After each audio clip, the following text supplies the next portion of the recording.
La Trinité correspond à 3 stades. Le stade du Père, qui crée. Je voudrais m'arrêter sur ce stade premier. Parce que,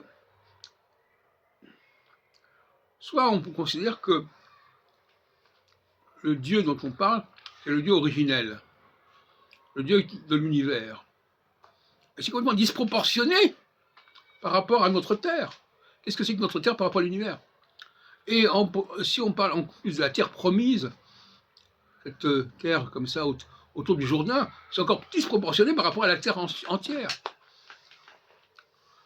Donc là, nous avons des choix, que j'appelle, ce qu'il a appelé dans un texte récemment, l'élection.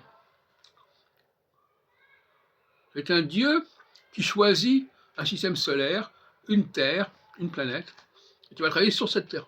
C'est rien par rapport à l'ensemble de l'univers.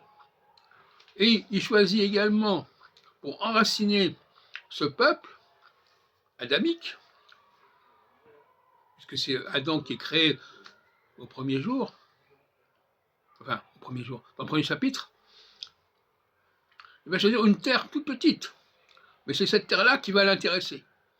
Donc il y a à chaque fois une focalisation et une concentration vers un lieu extrêmement exigu.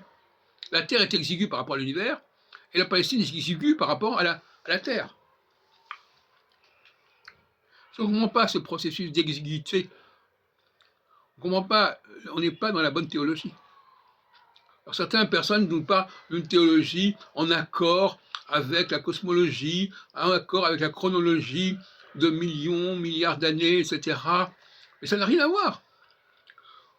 La création dont on parle ici, c'est une intervention beaucoup plus tardive, qu'on peut dater d'ailleurs, à mon avis, il y a 6000 ans.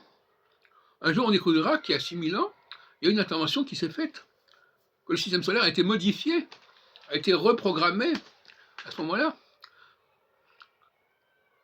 Le problème, c'est que nous n'avons pas actuellement les connaissances technologiques pour faire ce dont l'astrologie parle. Parce que une chose est de constater le phénomène astrologique, l'autre chose est de l'expliquer. Nous n'avons pas actuellement les moyens d'expliquer le phénomène astrologique, qui est un phénomène non pas naturel, un phénomène technologique. Ça ne dépend pas de la nature, de ce qu'elle est capable d'engendrer, mais ça dépend de l'état de notre civilisation, de l'état de notre science.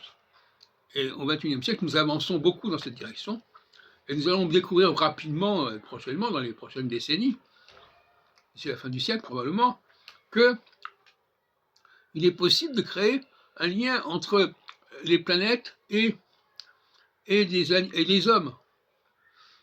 Mais nous n'en sommes pas capables actuellement. Comme nous n'en sommes pas capables actuellement, eh bien, bêtement, nous disons, nous, ça n'est pas possible.